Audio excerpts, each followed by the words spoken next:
Welcome to the Global Networking Show. Today, I would like to welcome my co-host, Andy Lapata from the United Kingdom. I'm Ivan Meisner from the United States. Also with us is our show producer, Inga Dexney. Andy, over to you. Yep, greetings from the UK. We've got a really exciting show for you today, something slightly different tonight, different topic to normal. But before that, or indeed after you've had a chance to watch tonight's show, if you haven't done so already, check out our website, globalnetworkingshow.com.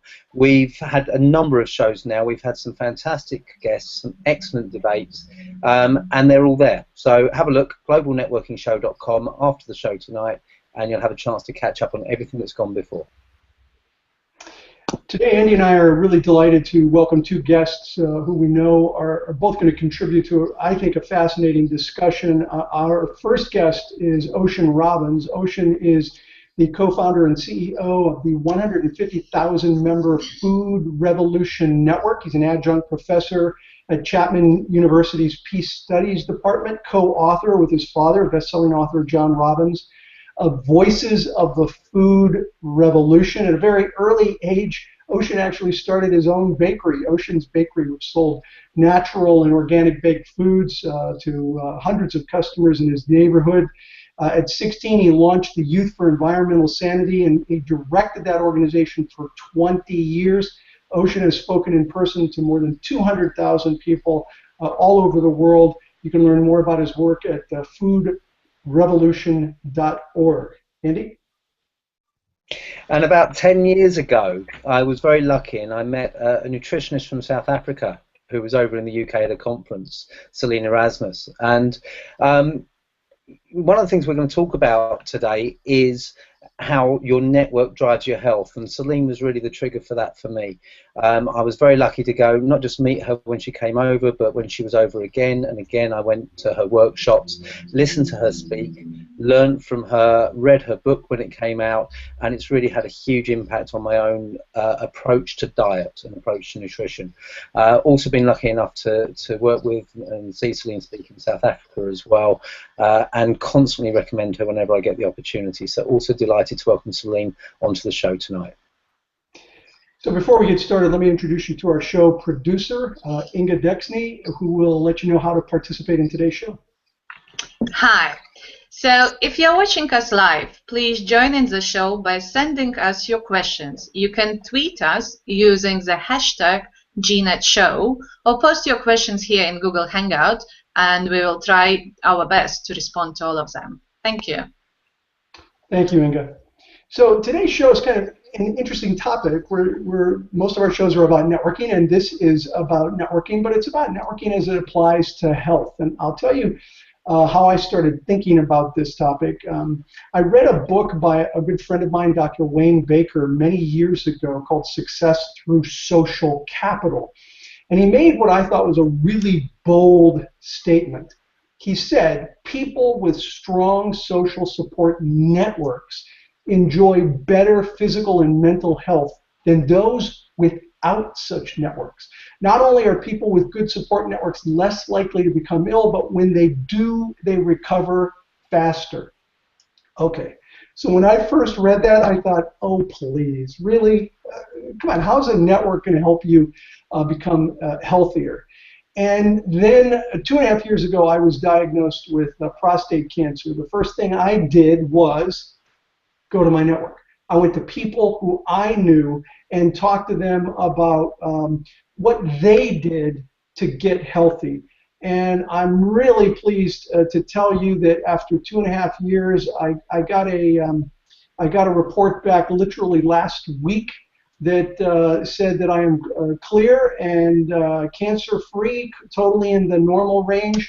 And I never did surgery. I didn't do radiation. I didn't do chemotherapy. I did no invasive protocol. All I did was listen to my network, follow their program, and I completely changed the way I ate. So through diet and nutrition, I dropped 45 pounds, which isn't bad, but also got healthy and beat cancer, which if you'd asked me 2.5 years ago, was that possible, I would have said you're crazy. So I'm sort of the poster child for being a skeptic on this topic, but have turned around my belief on this. And we have two great guests who are going to talk about this further. So let me throw this first question out to both of you. How have you seen someone's personal network contribute to their improved health? Ocean, would you like to go? I think Ocean. Absolutely, yes, I'd love to. I've seen it in a couple key ways, and Ivan, I want to thank you for sharing your story so visibly with the world. I think we all are grateful for it, and of course grateful that you have lost 45 pounds and are with us right now. I have seen it in a couple ways. One is, as you mentioned, that your network knows things. You know people who have resources and insights and information that may be helpful. And the other one is that your network is a community. And there are all kinds of studies that show that love and a sense of belonging and a sense of connection is good for your health. You know, it helps us to feel more at home in the world. It helps to release hormones and that are good for our bodies, that put our bodies out of fight or flight and reaction and terror mode into a more peaceful and calm and loving state.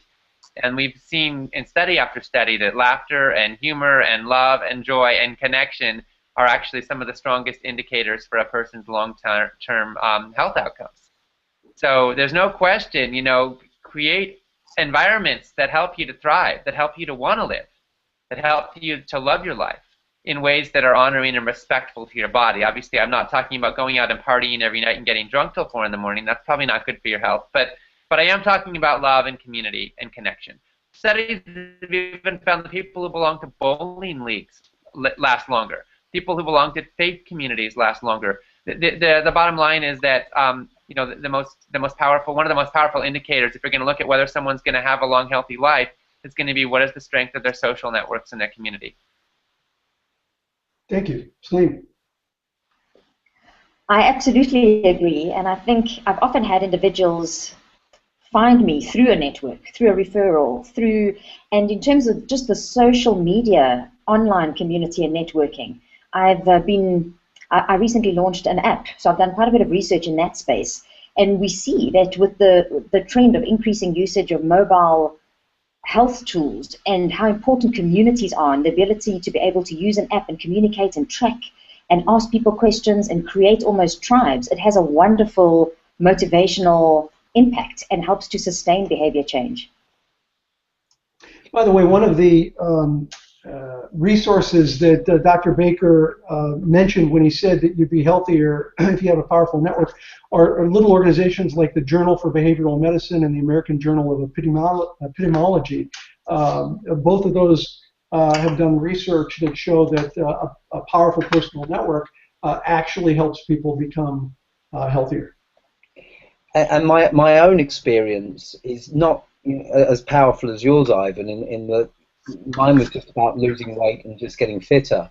But I found that, first of all, as I mentioned before, meeting Celine and just going to her workshops, reading her books, got me more aware of what I was eating. And then I spoke at a FitPro conference a few years ago, which was for professionals in the fitness space, and they use Facebook very actively. So I found myself connecting not just with the other speakers, but with a lot of the attendees, and suddenly my social media pages were full of before and after photos of good diets, of good fitness tips, and almost subconsciously it drove me to be more aware, and it was that extra kickstart that I needed to go from aware to actually being proactive about what I did. So social media, where a lot of people see it in a negative sense, for me worked very effectively because I was surrounding myself with people that were giving me that good advice. Ocean, I wanted to pick up on something you said, because I think that where you talk about surrounding yourself with people who give you love, who make you smile, who share laughter, who share that spirit, you know, with Ivan we've talked about physical health, but that really got me thinking about mental health, and I wondered just how that network can play a key role with issues like depression, for example, which has obviously been in the news a lot lately. Absolutely. Well, I mean, there are studies that basically prove that loneliness will kill you faster than cigarettes. of course, some of that is long-term metabolism and overall physiological well-being, and no question, it's also very directly linked to mental well-being. That our mental state is profoundly impacted by other people and our web of relationships. I think most people deep down honestly feel a kind of sense of loneliness, a sense of not quite belonging, not quite fitting in into the world around us, and it's one of the pervasive, I think, tragedies of our times, is how many of us don't quite feel at home in our lives, in our communities, in our world, and long for a sense of belonging, a sense of tribe, a sense of knowing our place and being a part of something bigger than us. And it's one of the things that business done well can give people, is both a sense of community and also a sense of being a part of a team that's working for something that's mobilizing and exciting and engaging. And when we get more of a sense of fulfillment in our connection, in our web of relationships, it really can empower us in our lives, mentally, emotionally, spiritually, and physically. And the other thing I want to say is that these things all work in circles, that it can also empower us to make the choices that will help us thrive. It's easier to have healthy food choices when you're in a physiological state of connection and joy. I mean, breaking bread together, sharing a meal together is an act of connection. And a lot of times we'll actually digest our food better when we are feeling happy, when we're feeling at home in our bodies and in our beings. And we'll also be drawn more to the foods that are healthy for us. Less of the junk food, fast food kind of stuff that we know is toxic for our bodies and killing so many people. I think that, honestly, a lot of the mass production consumer culture around food is driving a lot of the major diseases of our times. And I think that loneliness and a lack of social connectivity actually helps to fuel a draw towards that kind of food. Picking up on that point, I know Celine's written a book about eating healthy fast food, and for a lot of people watching this, we live busy lives, we're constantly under pressure. I've been running a training day today where I had a plate of white bread sandwiches put in front of all of the delegates, and that's not, that's a familiar sight for many of us. So Celine, maybe you can share a couple of tips about how, when you lead that busy life, how can you make sure you eat healthily and make sure you stay on top of your health on the move? Andy, that's a great question, because it's true. Today, most of us are time poor and stress rich, and that does have a direct impact on our behavior. And often it's during those times that the good behaviors go out the proverbial windows and the bad ones get reinforced. And we know, as Ocean mentioned, that this tidal wave that we're seeing of non-communicable disease is being driven by poor diet, lack of exercise, not enough rest, smoking, and alcohol. And in terms of nutrition, what I find helps when you're eating on the run, as so many of us are, is to not try and do everything perfectly all at once. I find that often immobilizes people more than anything else, because it's so overwhelming. A lot of people find that the information they're getting about nutrition is contradictory. They don't know where to look for the right information. And so they end up doing nothing about their well-being, and then they try and do everything all at once on a Monday morning, and they set themselves up for failure. So rather take the approach of doing it 80% of the time as well as you can, and then 20% of the time, like for you today, in the training session, if you have to eat white sandwiches, well, my first question is, Andy, why didn't you have snacks in your bag? But then you do go off track. And being strategic around nutrition is important. Just like we are strategic in business, strategic with our family affairs, holidays, who we spend time with, where we're going to go, how we fuel our car, when we charge our smartphones, we need to think about how we refuel and charge our bodies, which is our greatest asset. And I think when you have that attitude, that it's not meant to take a lot of effort and time, it makes it easier to be strategic, and that helps set you up for success while you're eating on the run. Celine, you mentioned something that I think is important, snacks in a bag. I travel extensively. I'll be on the road 30 to 32 weeks this year. So I take snacks in a bag all the time, so that I can, if I go someplace that just does not have food that I can eat, and I don't eat processed food, virtually zero processed food. I eat real food. And so I take oftentimes nuts or snacks in a bag that I can eat, and I think that's a simple technique that people can do when they're really tight on time. Absolutely. And also nowadays, there are many companies that offer resources like delivering snacks to your office or to your home. I have a standard order, and every month I get 2 beautiful packs, and I keep one in my car, and the rest I do what you do. When I travel, I've got it in my laptop bag, my handbag, my travel case. Today was a good example. I ran a bit late, and instead of not having anything to eat, I grabbed a handful of nuts and some dried fruit. And now I sit here feeling quite good, as opposed to low energy and my brain switching off because I'm not focusing. So absolutely, it's small things like carrying the right snacks around with you that can help tremendously. Yeah. I wonder if either of you can offer any tips on how to utilize your personal network specifically. Any ideas on how to use your personal network to pursue a healthier lifestyle? I'm a big fan of recipe sharing.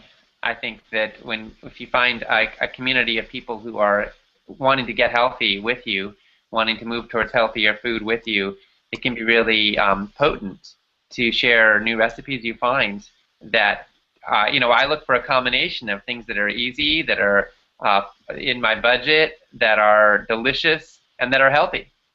And then I like to share those recipes. It can be really fun. It's I love to bring more joy as well as connection to the art of feeding my body and my family well. And so recipe sharing can be a really fun thing. Emailing links or posting, hey, I just tried this, check it out. That can be really good. Also, in terms of data on what's going on with the issues, we are surrounded by a torrent of information about food and health. Unfortunately, not all of it is accurate, and some of it is actually quite dangerous. And so to be able to critique some of that and to share arguments and counter-arguments and perspectives, because ultimately it is up to each of us, I think, to become informed about what's up in the world of food and health and what's being learned by modern medical science and how we can apply it in our own lives. Unfortunately, we can't count on doctors to provide that information because in the United States, only a third of our medical schools even have a single required course in nutrition. We think of MD as standing for medical deity, but unfortunately our doctors are not informed about the foundation of health, which is a healthy diet. They're informed about how to treat the symptoms of disease. And a lot of times that disease is caused by diet, but we're not hearing how to cure it or reverse it or prevent it from those doctors. So we really do owe it to ourselves and our families and our own aspirations for a healthy life to get informed, to learn what's going on, and to share that with our communities and to learn from our communities. Claire Boyles, who joined us on the show a few months ago, runs a group on Facebook called Healthy Yum. And it's exactly what you talked about. It's people sharing recipes, pictures of what they've cooked, and both sharing the recipes, but also urging each other on, inspiring each other as well. So I think that social media can play a huge role in that as well. What about the accountability side of it, Celine? Actually using your network to keep you accountable. Any tips for that? Absolutely. I think we've seen that when individuals actually share their goals, if we use, let's say, weight loss as an objective, not only are you more committed when you actually put it out there or write it down, but then you've got people that are going to ask you about it. So I know it absolutely does help. When I, for instance, do maybe a detox or I try something different, by telling people, I feel like I have to stick to it, and people do ask about that. And I think today with the platforms in terms of social media, not just Facebook, but Instagram and Twitter, it's just incredible how you can leverage community. And you can also ask for information. So I find people want to have those debates and talk about what's going on and current issues. So absolutely. The one theme I heard in all of the answers was really engage your network, ask. I picked no healthcare professional out of the telephone book. I picked virtually no healthcare professional from another healthcare professional alone. I, in almost every case, went to my network and said, "Here's what I got going. Do you have a recommendation?" The few that I took directly from a medical doctor, I researched online and connected with my network to see if they knew who this person was. So engage your network. It's so important if you want to address a health issue. We've got about 10 minutes of the show left. There is the opportunity, if you're watching live, to ask questions. So Inga, can you just remind everyone what they need to do? Certainly. So you can post your questions here live on Google Plus Show, or if you watched it on YouTube channel, you can post your comments there as well. And you can tweet using hashtag GNetShow. Excellent. So please do ask, and we'll certainly try and get to those questions as well. We've talked a lot about nutrition. There's obviously more than just nutrition in terms of keeping healthy and staying healthy. So how about the fitness side of it? We've talked about the busy lifestyles people have. Ivan said he's on the road 35 weeks a year. How do you fit in staying fit and exercise into that type of lifestyle? And what are the key tips that you would pass on to people? Maybe Ocean, you want to start us off with that? Sure. Well, one of the first things is I think it's potent to have a mental framework where we stop seeing exercise as work, as a burden, as an obligation, as a duty, and start seeing it as a joy, as a thriving, as a way of saying yes to life, and a treat for ourselves. Because when we make it a positive, when we find ways of exercising that we can look forward to, that we can get excited about, then we have a lot more motivation, and we're a lot more likely to do it. So one of the keys is finding what kind of exercise works for you. Try out a bunch of things, try yoga, try kickboxing, try qigong, try working out with weights, try running, try treadmills, try push-ups, try stuff you can do without any equipment. Find out what equipment works for you. Try Pilates, try whatever it is that you're interested in. And try surfing, whatever your community makes available to you, depending on where in the world you live. You can play around with it. And then if you're traveling a lot, obviously that's going to impact your options. But whatever the situation is, there's always opportunities. If you've got legs and you can use them, you can dance, you can run, you can walk, you can do treadmills. If you've got an upper body and you can use it, you can find weights to work out with, or push-ups you can do, or exercises you can do. The key thing is to get healthy habits as well, so that you find things that you can do on an ongoing basis consistently. You should be getting some good exercise at least 3 to 6 times a week, and preferably every day. And it is so good for your vitality. It's good for your circulation. It's good for your muscle mass. It's good for your heart. It's good for your organs. It's also good for your spirits. There's a direct correlation between people who exercise more and people who have lower rates of depression, insomnia, and actually have higher rates of productivity in the workplace.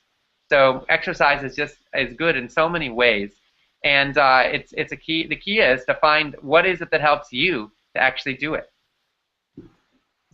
And Celine, I've borne witness to you getting 800 meeting planners exercising in the middle of a conference. So what would your top tips be? I think, Andy, my top tip is I don't understand why people don't want to exercise. I totally agree with Ocean that we should be doing that. But what I find is that when people are so stressed, they usually compromise on exercise and a good diet. So what I teach a lot in the corporate space, in the workshops I do, is exactly what you saw that day, is what I call activations. So how to activate your body on an hourly basis throughout the day.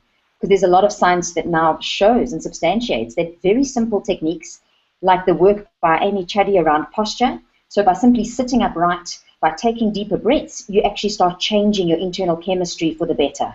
So you reduce the fight or flight response by reducing cortisol, and you increase your dominant hormone, testosterone. And by doing power breathing techniques, by thinking about stretching, by changing the way organizations work in terms of their meetings. I've had many clients that now have those beautiful exercise balls inside their meeting rooms. So instead of just sitting on chairs, individuals are sitting on the balls and having a little bit of fun during their day. It's not taking extra time. You don't have to join a gym. You don't need to change your clothes. And I think that's something that we could do. I What were you don't doing know there, if you Andy? could see, I don't know if you could see that, Celine. I was pointing to my stability board on the left, but I'm not sitting on it at the moment. But I do quite a lot. Great. And Hey, very simple things like stretching and being aware of posture and movement and now there's also wonderful apps that I use when I travel. So I use these apps that are called high intensity interval training apps that give you quick workouts in as little as 4 minutes. And you can do that anywhere, inside a hotel room, in your living room at home. so I've got an important question I think our listeners our viewers would like to know, and that is, how can someone develop a personal network that includes some of the people in the professions that might be able to help someone on a health issue? How do you build a network that has those kind of contacts? Well, I mean, it definitely starts with the intention. Whatever you want in your life, you can always say, okay, if I want something, how do I make that happen? And if you want more people in your life, in your network, that are congruent with what you're stepping into, then you got to be like a magnet that's searching for them and finding them. Certainly, talking about what you care about is one way. When you post stuff on Facebook or on social media that's an expression of your values and your interests, you're going to start to filter towards having more friends engaging with you who are resonant with that. But you can also think about, who do you already know that embodies some of what you want to move towards in your life, and then how can you find more people like them? There's an old saying that if you want to know what you're going to be like in 5 years, look at who you're hanging out with now.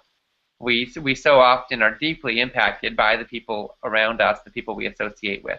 So I think one of the most powerful things you can do if you want to take charge of your health in your life is to reach out and start finding the people that you want to connect with. And your friends the friends who are already there are a great stepping stone. Who are their friends? Who are their networks? And how can they open doors for you and tap you into more of the kind of people you want to be around? Thank you. Andy, there's a comment and a question, I believe. Yeah, should we go to Inga for that? I think we've got a comment and a question. So Inga, can you share the comment first? I think it's very relevant to what Ocean's just been talking about. Sure, yes. Heidi says that slow food networks are a phenomenal way to meet and really get to know people and create a community. So Celine or Ocean, have you come across slow food networks before? Well, Yes, I have. You both have. Celine. We're just both so excited about this topic. I can see bursting to speak. But yes, I absolutely have. And I think it's what all of us have been speaking about, the drive to enjoy food. I have French heritage, and whenever I go to Europe, I see it, where their whole approach to food is very different to here in South Africa, where it's more the convenience and more about guzzling and filling the gap, as opposed to feeding your body, mind, and soul. So slow food is a wonderful way to engage with people that want to eat proper food, real food, and stay away from processed foods. And Ocean, you had something to add to that as well? Well, yeah, I was just going to say that there are a lot of different kinds of slow food networks. One of the things that I find really exciting in the world today is how many people are taking an interest in where their food comes from, in local food, and in food as an opportunity to build community. In the United States, where I live, we've seen in the last 10 years a fourfold increase in farmers markets, where people are buying direct from farmers. And we've also seen a fourfold increase in community-supported agriculture, which is where people have a direct relationship with the farm, where they pick up an order every week. And basically, if a harvest is really good on zucchini this week, you're going to get a lot of zucchini. And if it's really good on tomatoes, you get a lot of tomatoes. And it works really well for the farmers because they're really sharing the risk and the rewards of their operation with their customers. And you end up getting more food per dollar if you're willing to have some flexibility and actually work with what's truly in season and truly doing well in your community. Excellent, thanks. And I think that question was from Nagaraj Kuchangi. So thank you very much for that comment. No, sorry, it was comment sorry. from it was comment from Heidi. From Heidi. Okay. Yeah, Nagaraj has a question to Ivan. Okay, so if you can ask Ivan that question, Inga. Yes, so question to Ivan. Ivan, can you please let us know the diet that you use to combat cancer? Yeah, organic foods, non-processed foods. A good friend of mine and Ocean's, a fellow member of the Transformational Leadership Council, Dr. Mark Hyman, says, eat food that comes off of a plant, not food that is made in a plant. I think that's a great way, a very brief way of saying, don't eat processed foods. It's more complicated than that. We created a website. You can go to MisnerPlan.com. Misner, M-I-S-N-E-R, MisnerPlan.com. You can get the whole story. We're not selling anything there. It's just what we did to help address the cancer diagnosis. And there's some great recipes there as well. Thank you. I can testify for that because I've cooked a couple of them. And they're all because of my wife. I burn water, so.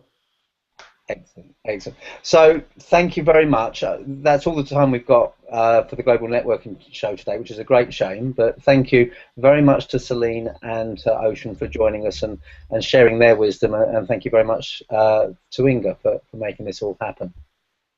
Please connect with the Global Networking Show on Facebook and Twitter and share the show with your friends and your business contacts. You can also get information about the show by going to our website, www.globalnetworkingshow.com. And we'll hopefully see you next month. Another interesting topic. We're going to be talking about networking for introverts, which I know is a very popular area, and I get a lot of people asking me about that. Joining us will be Charlie Lawson from the UK. Charlie's a national director for BNI. He's got a book coming out on this very topic. We were chatting about it over lunch last month. He was quite extrovert when we talked about football, but less so at networking events. I know a lot of people are like that. So we got Charlie joining us on that. It's on October the 15th, 5:30 p.m. UK time. Ivan, that is in Pacific time? 8:30. 8:30 a.m. Pacific time, and wherever else in your world, look in Google Plus when we put the link up and it will tell you exactly what time it is. So we'll see you then. In the meantime, thanks to Celine, thanks to Ocean, Inga and Ivan. Thank you. Goodbye. Thank you. Thank you, everyone. Networking.